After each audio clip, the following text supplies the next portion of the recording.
Hello. Hello to all of you. आज 27 तारीख को 27 अगस्त को मैं आप लोगों के सामने एक बार फिर से आया हूँ और थोड़ी जानकारियाँ जो इतने बीच में हुई हैं और जो जो चल रहा है सुपर टेक में, ख़ास तौर से इको विलेज 1 में, वो मैं आपके साथ आज शेयर करने आया हूँ।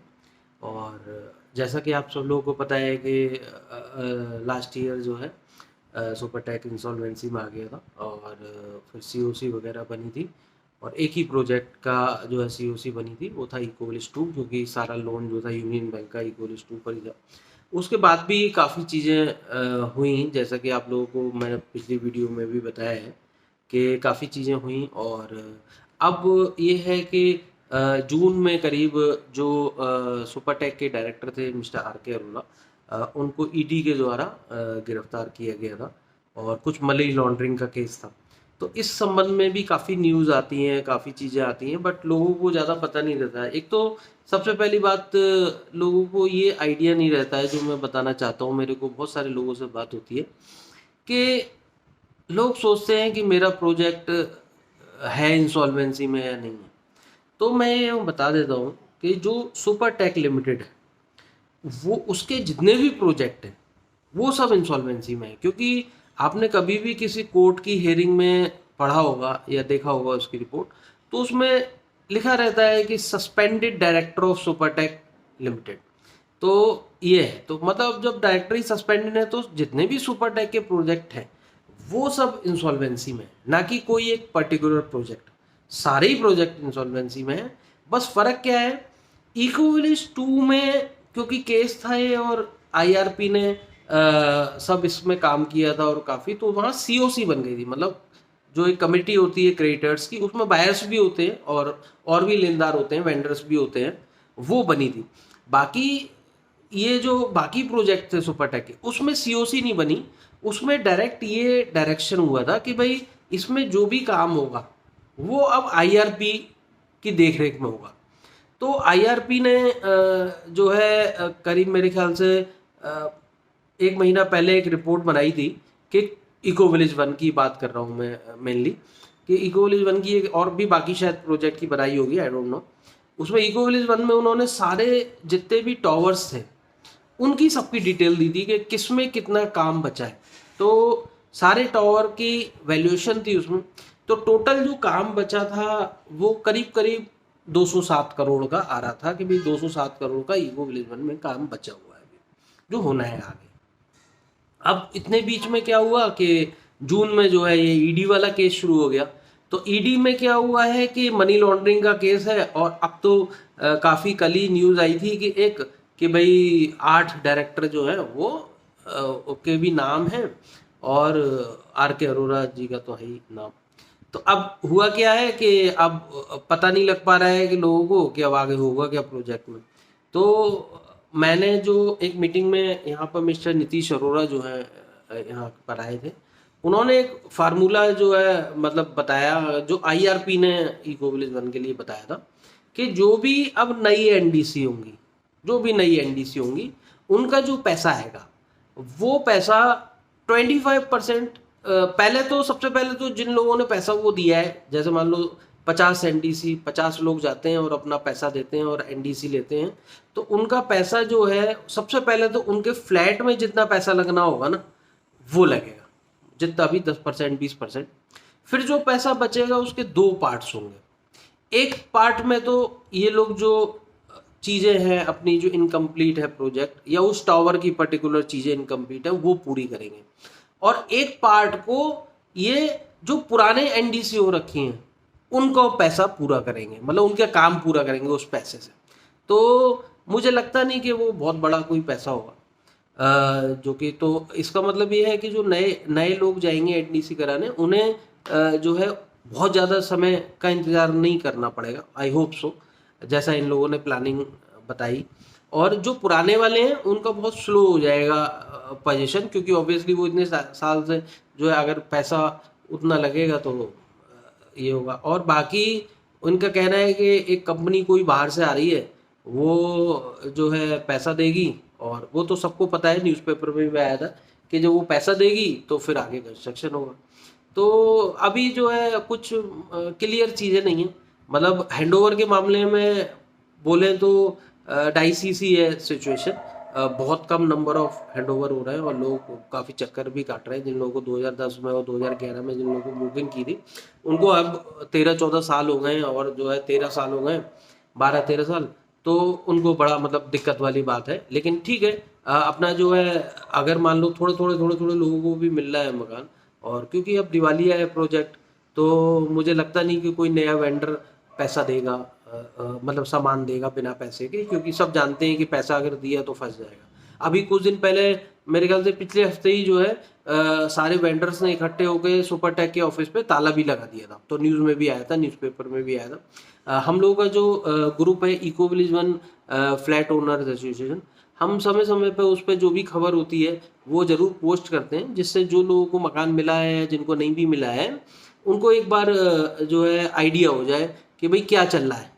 इसलिए तो खबर जो भी आती है वो एक बार शेयर कर देते हैं, और जो जो भी लोगों को डाउट्स होते हैं वो आपस में ग्रुप पे, लोग व्हाट्सएप ग्रुप पे और फेसबुक ग्रुप पे है, तो वो लोग जो हैं एक बार क्लियर कर लेते हैं अपने ग्रुप के भी डाउट्स की क्या दिक्कत है। तो बाकी तो बहुत सारे प्रोजेक्ट है। मेरे को कई कई बार यूट्यूब वीडियो जो है वो बहुत वाइडली देखी जाती है, तो गुड़गांव के भी कुछ फ्लैट ओनर्स ओनर्स जो हैं मुझे फ़ोन करते हैं, जिनके टावर अभी शुरू भी नहीं हुए हैं, जो या जो बहुत बहुत मतलब उनके प्रोजेक्ट में हुआ ही नहीं है, कुछ एक भी पोजीशन नहीं हुआ है, और जो है बड़ा ये है। तो मतलब और जगह जगह से तो उनके मुझे डाउट, मुझे पता नहीं लग पाता उनका, क्योंकि एक्चुअली मैं सुपरटेक के बारे में तो थोड़ा बहुत जानता भी हूँ, जो भी जानता हूँ, या इको विलेज 1 के बारे में, या इको विलेज 2 के बारे में, ग्रेटर नोएडा वेस्ट में जो है। लेकिन मैं जो है बाहर के प्रोजेक्टों के बारे में ज़्यादा नॉलेज नहीं रखता हूँ।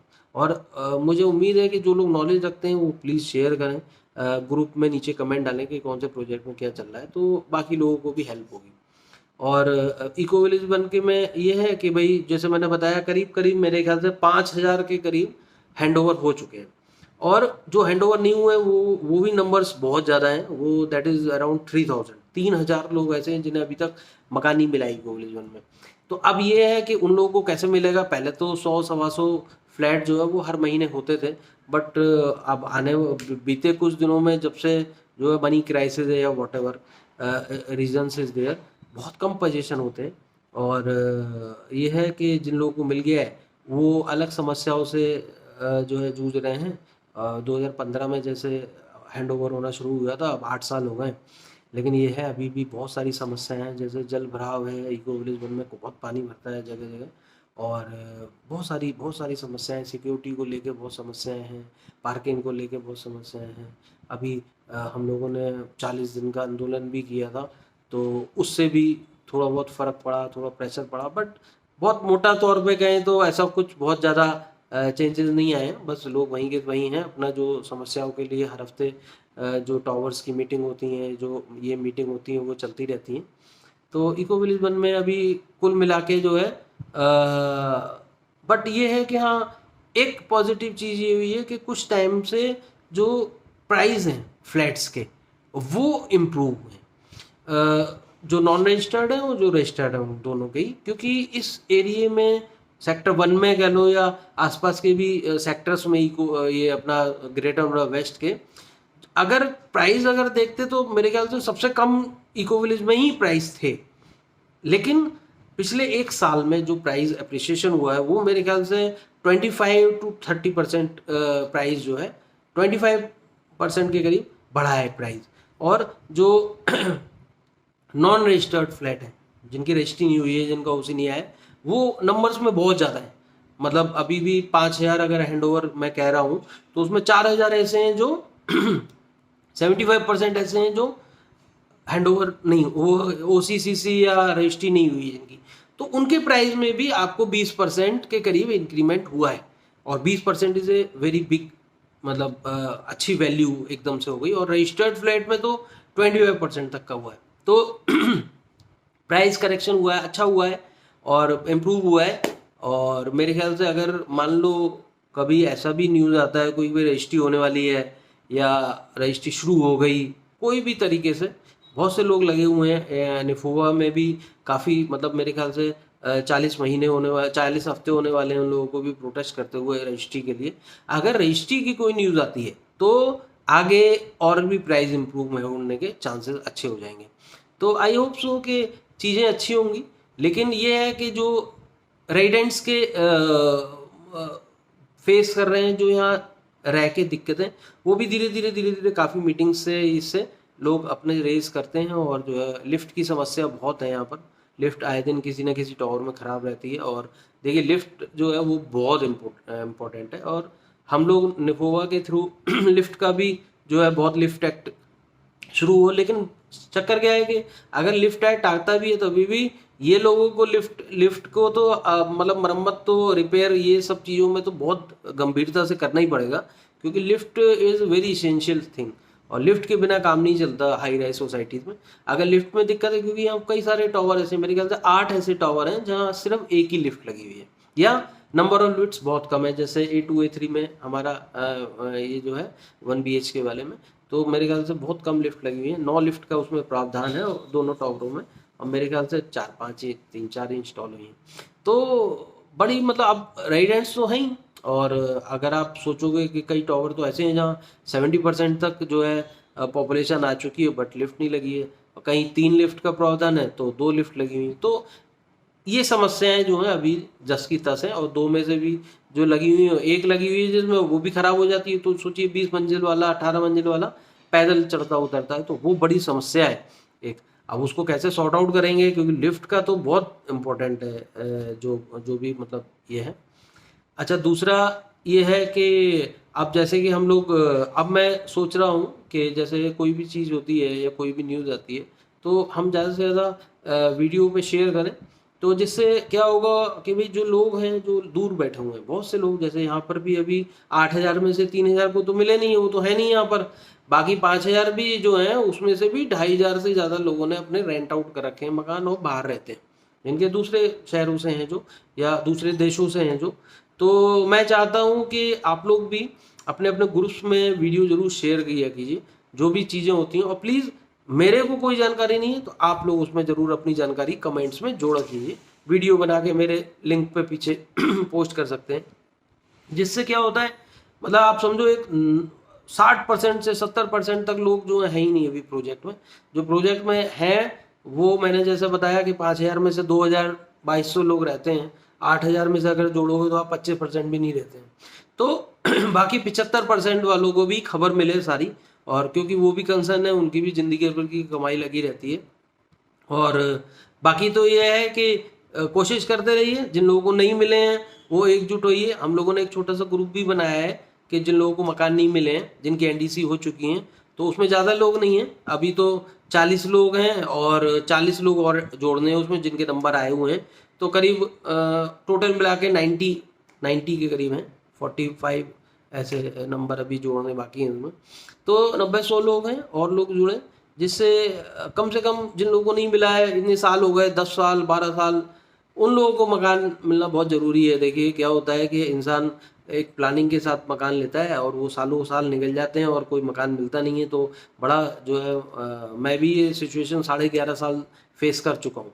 और मैंने फिर केस किया था यहाँ पर रेरा में, और रेरा में 2021 में 1.5 साल केस लड़ने के बाद जो है मैं केस जीता था, और बहुत अच्छा डिसीजन आया था मेरे को जो है काफ़ी। लेकिन अब जब से इंसॉल्वेंसी हो गई है 2022 से, तब से दिक्कत क्या हो गई कि किसी भी कोर्ट में केस करने को कोई फ़ायदा नहीं है, जो भी केस पहले से भी पड़े थे वो होल्ड हुए हैं। तो अब दिक्कत ये है कि अब जिनको नहीं मिला है वो कहाँ जाएं, किस अदालत में नहीं जा सकते, बट ये है कि प्रेशर देके और जो है ग्रुप मीटिंग वगैरह करके अगर ट्राई करेंगे, अगर है थोड़ा बहुत काम अपना। बाकी कई लोगों के फ्लैट में तो ऐसा है कि बहुत थोड़ा थोड़ा काम रह गया है, तो मेरे ख्याल से अगर मान लो उनका काम हो जाता है और थोड़ा बहुत भी काम है और फटाफट वो पोजीशन मिल जाता है, तो उनको देखिए लॉस जो है ना वो अल्टीमेटली तो फ्लैट ओनर्स को ही होता है। जैसे मैं हूँ, जैसे मेरे को 2011 में मेरा पोजीशन डेट थी, नवंबर 2011 में, और मेरे को 2021 में मिला जाके, मतलब 10 साल मेरा पोजीशन डेट से लेट हो गया। तो अगर मान लीजिए मेरे को पोजीशन टाइम से मिल जाता है, 2014 में 15 में 16 में 17 में मिल जाता, तो मैं रेंट में दे देता या अपना खुद रह लेता, तो मुझे कम से कम कुछ तो हेल्प होती, जो मेरी EMI अभी भी जा रही है। तो ये है कि मकान मिलना एक बहुत बड़ी चीज़ है, और उसके लिए हमेशा हम लोग तत्पर है। अगर मेरे से भी किसी को कोई बात कहनी है या इस संबंध में, तो वो ज़रूर आप कमेंट करें। मेरा नंबर सभी के पास, ऑलमोस्ट इको विलेज 1 के लोगों के सबके पास है, बाकी प्रोजेक्टों के पास भी है। और मैं अपनी एक बार वीडियो भी मेरी चेक करेंगे तो मेरा आपको कॉन्टैक्ट नंबर मिल जाएगा। तो मैं चाहता हूँ कि इसी तरह मैं आपको अपडेट करता रहूँ इको विलेज 1 के बारे में या सुपरटेक लिमिटेड के बारे में। और बस ये है कि एक आज की पॉजिटिव बात जो मैंने आपको शेयर करनी थी कि जो प्राइस है फ्लैट्स का वो इम्प्रूव हुआ है, और अच्छा अच्छा मतलब लग रहा है, सबको पॉजिटिव फील आ रही है कि भाई हाँ अब थोड़ा प्राइस बढ़ा है। तो ये मन में रहता है कि हाँ भाई हमारा जो इन्वेस्टमेंट था, हमने जो पैसा लगाया था, कम से कम वो कहीं ना कहीं जो है सेफ है और रह रहे हैं लोग। और जो है थोड़ा सा बड़ा बढ़ा भी है, क्योंकि यहाँ पर आसपास तो काफ़ी रेट हो गए हैं, कहीं भी 55-60 लाख रुपए से 55 लाख रुपए से कम है ही नहीं 2 BH के यहाँ पर आसपास। बट इको विलेज 1 में तो 25 लाख में मिल रहा। तो अब वो थोड़ा थोड़ा इम्प्रूव हुआ है, तो लोगों को भी हिम्मत आई है कि चलो ठीक है, अच्छी बात है, हमारा पैसा कम से कम थोड़ा थोड़ा ये हो रहा है। तो मैं यही कहता हूँ, बस जुड़े रहिए। और हमारा फेसबुक का ग्रुप जरूर ज्वाइन कर लीजिए, उसमें मैं टाइम बाय टाइम, उसमें वैसे भी बहुत सारी लोग अपने फ्लैट का रेंट पे देने के लिए या बेचने के लिए डालते हैं। बट ठीक है, वो भी उस मतलब प्रोस्पेक्टस में भी हेल्पफुल है कि भाई लोग देखते हैं हाँ भाई क्या चल रहा है, या कोई और समस्या होती है तो डालते हैं। बट मैं ज़्यादातर ज़्यादा कोशिश करता हूँ कि इको विलेज 1 के संबंध में, सुपरटेक के संबंध में जो भी न्यूज़ आती है वो जरूर उस ग्रुप पर शेयर करूँ, क्योंकि लोगों को पता लगता है। तो लोगों को एक मैंने बताया जैसे कि 8,000 में से जो है सिर्फ 2,200 ही लोग रहते हैं और 6,000 बाहर रहते हैं, जो रेंट आउट भी किए हुए हैं, जिनको नहीं भी मिला है, वो दोनों मिला के। तो उनको खबर मिलती है तो अच्छा लगता है, और आई होप कि उनके लिए बहुत बेनिफिट है। और जो उन लोगों से रिक्वेस्ट करूंगा जो 2,200 लोग यहाँ ओनर्स रहते हैं, प्लीज़ आपको कोई न्यूज़ मिले, आपकी कोई खबर हो, आपके क्या पता आपके टावर वाले भी देखते हो ये चैनल, तो ज़रूर उस पर आप कमेंट करेंगे भाई हाँ ये टॉपर में इंटरनल प्लास्टर हो रहा है, इंटरनल वाइट वॉश हो रहा है, एक्सटर्नल वाइट वॉश हो रहा है, एसटीपी का क्या है। मतलब बहुत सारी चीज़ें हैं जो जानना चाहते हैं लोग कि हाँ भाई क्या हो रहा है, या कांटेक्ट में रहना चाहते हैं। और मैंने 2014 में 15 में जो व्हाट्सएप ग्रुप बनाए थे सारे टॉवर्स के, तो उसमें बहुत सारे लोग आपस में जरूर जानते होंगे अपने टॉवर्स वालों लोगों को, जो लोग नहीं भी आए हैं कभी, यहाँ रहते भी नहीं है, तभी भी जानते होंगे। क्योंकि मैंने हमेशा सोचा कि लोगों को एक साथ लेके आऊँ, एक प्लेटफॉर्म पे लेके आऊँ, कम से कम एक टावर वालों को तो उस प्लेटफॉर्म पे लेके आऊँ। और हमारा जो इको विलेज 1 वाला जो ग्रुप है उसमें तो सारे लोग हैं ही, मेरे ख्याल से शायद ही ऐसे कोई नए ओनर्स होंगे जिनको खबर नहीं होगी तो वो नहीं होंगे। बट उसमें भी मेरी कोशिश रहती है ज़्यादा से ज़्यादा लोगों को जोड़ूँ। तो आप अपने पड़ोसी से, अपने टावर वाले से कांटेक्ट में रहिए, जिससे आपके फ्लैट के बारे में पता लगता रहे, आपके अगर रेंट आउट भी किया है तो आपको पता लगता रहे। तो इसीलिए हम लोग व्हाट्सएप ग्रुप्स और ये सब ग्रुप्स चलाते हैं, जिससे भाई कि कम से कम जो है लोगों को खबर रहे कि भाई हमारे टावर में क्या हो रहा है हमारे। और जब भी कोई चीज़ होती है, अब जैसे यहाँ पर काफ़ी जो है धार्मिक कार्य भी होते हैं, तो उसमें भी आगे बढ़ के लोग हिस्सा लेते हैं और अच्छा लगता है। तो बाहर भी जो लोग हैं वो भी कभी जैसे करते हैं तो अपना कंट्रीब्यूट जरूर करें। ठीक है, बाकी तो बस यही कहना है, बस बने रहिए साथ में। और जब आए थे हम 2010 में तो कुछ भी नहीं था, हम अकेले ही थे, 6-7 लोग आते थे मीटिंग में, बट 2011 में। लेकिन जो है अब तो बहुत से लोग रहने भी लगे हैं और जुड़ भी गए हैं, और बहुत अच्छा है। और आगे आने वाले टाइम में और भी बेटर होने की उम्मीद है, आई होप सो। और सबको बेस्ट ऑफ लक, है ना जी। और मिलते हैं फिर next time. Okay, bye bye.